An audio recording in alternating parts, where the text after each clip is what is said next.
पुरन जी, आपका खैर मकदम है 7 न्यूज़ उर्दू में। जी। आपसे जानना चाहेंगे, कल जो ग्राम सभा वहाँ पे हुई आरडीडी डिपार्टमेंट की तरफ से, तो इसके बारे में आप थोड़ा तफसीलन बताएगा। जो वहाँ के लोगों के मसाइल थे, चाहे वो मटेरियल के हवाले से बात करें या सिक्योरिटी के हवाले से बात करें, जो या एसबीएम के हवाले से बात करें, इस बारे में आप थोड़ा तफसीलन बताएगा क्या क्या वहाँ पे बातें हुई थी। देखो सर, आपका मैं मोस्ट वेलकम करता हूँ, स्वागत करता हूँ और ये पूछना अपनी मीडिया की तरफ से पूछने के लिए। जी। मैं ये कहना चाहता हूँ कि कल जो पंचायत ध्रुवील में ग्राम सभा हुई जिसमें जीआरएस और विलेज वर्कर ने हिस्सा लिया, जी। तो पीआरआई ने भी ध्रुवील ने हिस्सा लिया और उसके तहत लोगों ने इसमें ग्राम सभा में बढ़ चढ़कर शिरकत दिखाई। जी। और वहाँ पर हमने यही उनको डिमांड रखी वहाँ पे ग्राम सभा में कि यहाँ पे जो क्राइसिस हैं, जी। दिन ब दिन क्राइसिस हैं, सालों से क्राइसिस ये चल रही हैं कि कभी उजरत पूरी नहीं मिलती है, कभी इनको स्किल लेबर का जो पैसा है वो नहीं मिलता है, उजरत नहीं मिलती है, मटेरियल की उजरत नहीं मिलती है। एसबीएम के जितने भी केसेस यहाँ पर पेंडिंग है सालों साल से, वो अभी बकाया हैं। उसके बाद जो 14th एफसी के काम यहाँ पर कुछ हुए हैं, उनकी उजरत जो है वो बकाया है। सोलर लाइट्स यहाँ पे 14th एफसी में इन्होंने प्रपोज किए थे, तो वो भी अभी बकाया हैं। तो पीएमएवाई के थे जो ये हम मकान लोगों को मिली थी, उनकी कई लोगों की किस्तें बकाया हैं। और पीएमएवाई के को जो आज आवास प्लस में इन्होंने क्लब किया है, तो आवास प्लस का अभी कोटा कितना लगभग पंचायत ध्रुवील में 300 के करीब ये आवास प्लस के केसेस हैं जो वेटिंग में हैं। अभी इनको सैंक्शन नहीं आई है कि आप मकान बनाने की शुरुआत करो, वो भी पेंडिंग है। कई मसाइल हैं कि जो अधूरे रहे हैं। सबसे ज्यादा जो हमारा मसला है कि नरेगा जो माइग्रेशन वो खत्म करने के लिए, गांव के मजदूरों की हिजरत करने के लिए, शहरों की तरफ से रुकाने के लिए ये स्कीम जो बनाई थी, स्कीम नहीं है बल्कि ये नरेगा एक्ट बन चुका है।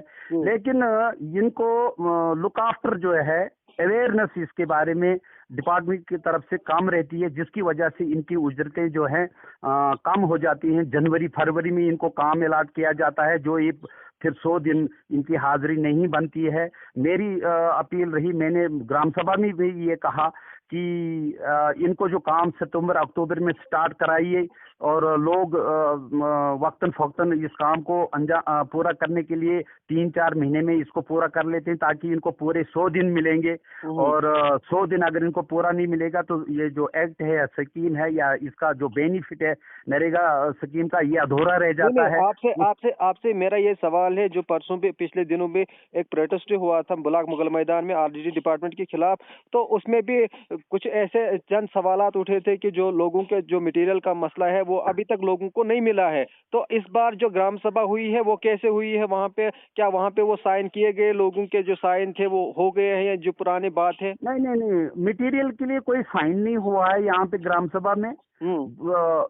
मटेरियल का जो मसला है ये चल रहा है। मटेरियल तो मैं आपको जनाब ये कहना चाहता हूँ कि मटेरियल जब से भी 6-7 है 8-9 2008-9 में स्टार्ट हुआ था नरेगा का काम, ये तब से ही मटेरियल जो है ये इसका चल रहा है। ये इश्यू है तब से, स्किल लेबर का और मटेरियल का, ये तब से ही इश्यू चल रहा है। अब तक इसको मतलब ये 11 तक बहुत अरूज पर था। नहीं, आप मुझे बताएं, आप भी कुछ साल वहाँ पे सरपंच रहे, आपके ऊपर नहीं, भी एक ही इल्जाम। साल तो रहा मैं, एक ही साल, वो वही तो ना, झगड़ा कुछ था ना साल, मेरा। 1 साल रहे या 2 साल रहे, आपके ऊपर भी इल्जामात ये लग रहे हैं कि आप जब 1 साल रहे, 2 साल रहे सरपंच वहाँ पे, आपके दौर में लोगों को मटेरियल मिला था या नहीं मिला था? मटेरियल का लोगों को वहाँ पे जो है सिस्टम के तहत पूरा सबको नहीं मिला। हाँ। पूरा सबको नहीं मिला, मतलब वेंडर्स को इन्होंने 1 साल में तो हमें ये पता ही नहीं लगा कि ये वेंडर सिस्टम कैसे रखते हैं, कैसे। तब तो ये पावर नहीं थी, ये डिसबर्सिंग और ड्राइंग पावर्स तब सरपंच के पास नहीं हुआ करती थी। ये सिर्फ इसको जी काउंटर साइन करना पड़ता था। लेकिन आज जो है, आज drawing and disbursing power sarpanch के पास है। तो ये तो इनके हाथ में है कि आज ये किसी भी सूरत में ये जो मटेरियल जो है ये अगर देना चाहते थे तो दे सकते थे। मगर तो इस बार तो सरपंच के हाथ में ही है ना सब कुछ। जब तक सरपंच अपना साइन नहीं करेगा तब तक ना मटेरियल आ सकता है, ना एमजी नरेगा के काम आ सकते हैं, ना उनका पैसा बिल्कुल आ सकता बिल्कुल, है। आज तो फुल पावर है ना। 1999 के एक्ट के तहत आज जो 3 टायर सिस्टम लागू हुआ है, इसमें तो ड्राइंग डिस्बर्सिंग पावर आप पंचायत के पास है, सरपंच के पास है। जो डिपार्टमेंट के ऑफिशियल है वो उसको काउंटर साइन करते हैं, जैसे कि जीआरएस या बीएलडब्ल्यू काउंटर साइन करता है, बीडीओ उसको काउंटर साइन करता है, लेकिन पावर जो है वो सरपंच के पास।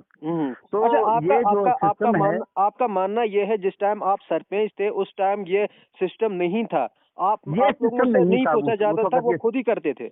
वो खुद ही करते थे। अच्छा अच्छा अच्छा। जी ये उस वक्त खुद ही करते थे। जी। तो हम देहाती लेबर यूनियन से जुड़े हुए हैं, ट्रेड यूनियन का हमारा एक्टिविज्म है।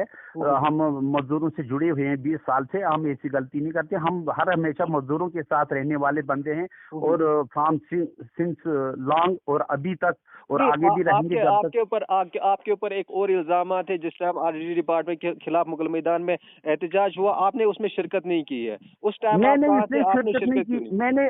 मैंने इसलिए शिरकत नहीं की है कि मैं किसी पार्टी से वाबस्ता भी हूँ। हम्म हाँ हाँ, किसी पार्टी, पॉलिटिकल पार्टी से वाबस्ता भी हूँ। हम्म वहां पर मुझे हिदायत आई कि मतलब आप वहां पर दूसरी पार्टी का एक आदमी उसको प्रोजाइड करता है, बिल्कुल। लीड करता है, तो लिहाजा आपने वहां पर नहीं जाना है।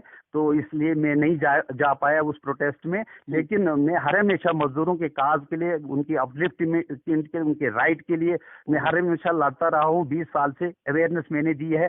और जिस वक्त 10 रुपया रेट यहाँ पर था, और हमने गवर्नमेंट रेट 20 रुपए था, हमने उसको लागू करवाया 1999 में। और आज जमाना यहाँ पहुंचा है कि गवर्नमेंट रेट 200 कुछ रुपए है, लेकिन 400 से कम हमारा मजदूर काम पर नहीं आता है। इसलिए कि उसको अवेयरनेस मिली, उसको सपोर्ट मिली, उसको जागृति मिली, तभी जाके ऐसा मुमकिन हो सकता अच्छा, है। आपसे हुआ। आपसे आखिरी सवाल है, जो लोगों के मसाइल वहाँ पे थे, अगर हम बात करें जो एहतजाज भी हुआ मटेरियल के हवाले से, आवाज प्लस के हवाले से, तो इस बारे में आप क्या कहेंगे? क्या लोगों को मिलना चाहिए ये मटेरियल या नहीं मिलना लोगों चाहिए? को देखिए सर, मैं ये कैसे कह सकता हूँ कि लोगों को नहीं मिलना चाहिए अपना हक। हम्म जो उनका हक है, ये कैसे, ये तो कोई भी आदमी नहीं मान सकता कि उनको अपना हक। तो उसके बाद में एज ट्रेड यूनियन एक्टिविटीज मैं कैसे ये कहूंगा कि गरीबों को और मजदूरों को हक ना मिले, अपना जो उनको रखा गया है स्कीम में, या नरेगा एक्ट में, या दूसरे कामों में, या जो भी स्कीमें हैं, बेनिफिशियरी स्कीमें, हर हमेशा अवेयरनेस देते हैं हम्म कि लोगों को होम जनरेशन इनकम मिले, उनको गाँव का बेनिफिट मिले, उनको जो सहूलियत है, बुनियादी सहूलियत है, वो लोगों को मिले। और जो सहूलियत होनी चाहिए वो लोगों को मिलनी चाहिए, जो अभी तक नहीं मिल रही है। हम कैसे ये कहेंगे कि उनको जो अपना हक है वो ना मिले।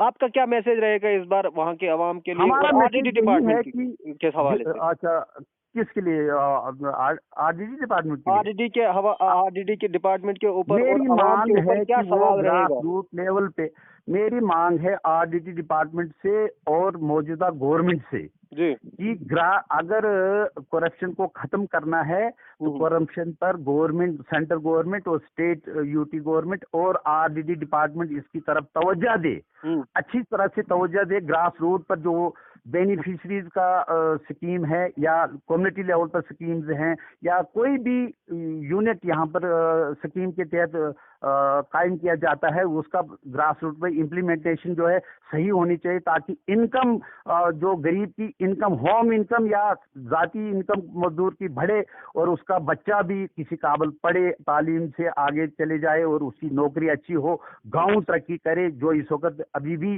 तहस नहस जिंदगी में बसर कर रहे हैं, गरीबी की जिंदगी में बसर कर रहे हैं गाँव के लोग, इनको तरक्की मिले। ये तरक्की तभी मुमकिन है जब करप्शन जो है खत्म हो जाएगी, तमाम डिपार्टमेंटों में खत्म हो जाएगी। ये मुमकिन है, सरकार इसको चाहेगी ये खत्म कर सकती है, अगर सरकार नहीं चाहेगी ये खत्म नहीं हो सकती है।